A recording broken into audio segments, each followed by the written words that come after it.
Landry. I'm chairman of the board of Baton Rouge Telco Federal Credit Union in Baton Rouge, and I've been a member since 1962.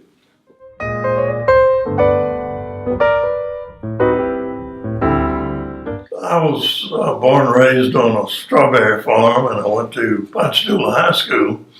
And my ambition back in those days in high school was to be an agriculture teacher. I was impressed with the teacher I had.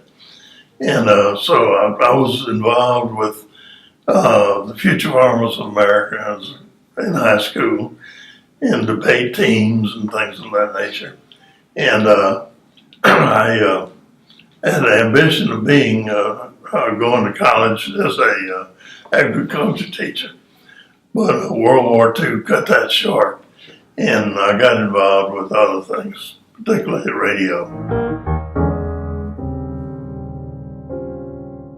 Well, I guess the telephone would be the one thing that had been invented that made a great impression on me in later years.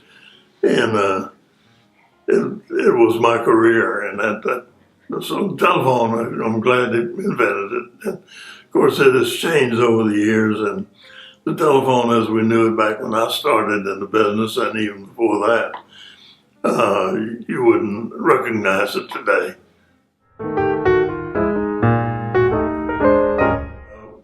Sort of the end of World War II, I was drafted and went into basic training, and then first of all, I went to the East Coast, and I was supposed to go to Europe. And then they decided that the war in Europe didn't need my help. So we went all the way across the country, got on a ship in San Francisco, and went to the Philippine Islands. And I joined the 43rd Infantry Division there. And at about August of 1945, we were getting ready to break camp and get on ship, and this was an artillery unit, and go to invade Japan and join other groups. Well, it just so happened that they dropped the 2 atomic bombs in August of 45, and so the Japanese decided they had enough and they surrendered.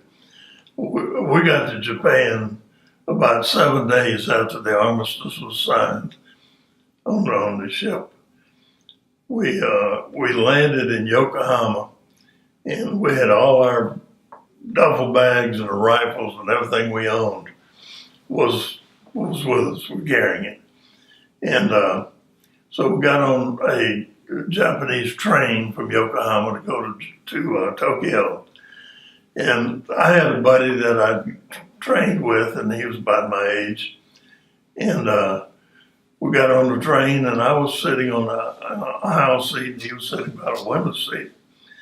And it took, I don't know, an hour or so trip. And before we got to Tokyo, he said, "Look, let's change seats." He said, "I've been seeing all the scenery. You've been in the aisle." I said, "That's all right." He said, Come on. So he insisted, and we swapped. And about 15 minutes later, we came into the Tokyo train station. And as the train stopped, everybody started getting up with all their equipment or whatever.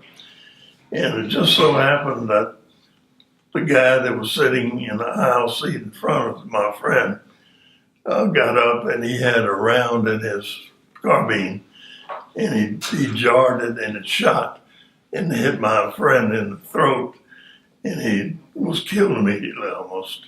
And the only thing he said was, "Mama." And I guess the moral of that story is 15 minutes earlier, I was sitting in that seat. Yeah. And had it not been for his insistence to change, that would have been me.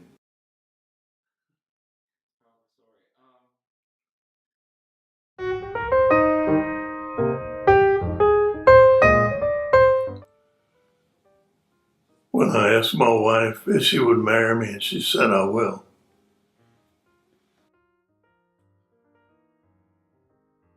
That's all I got. Well, this was just like the best thing ever. Thank you for doing this. You want to know how Since then, we got it straight. Yeah, we did actually.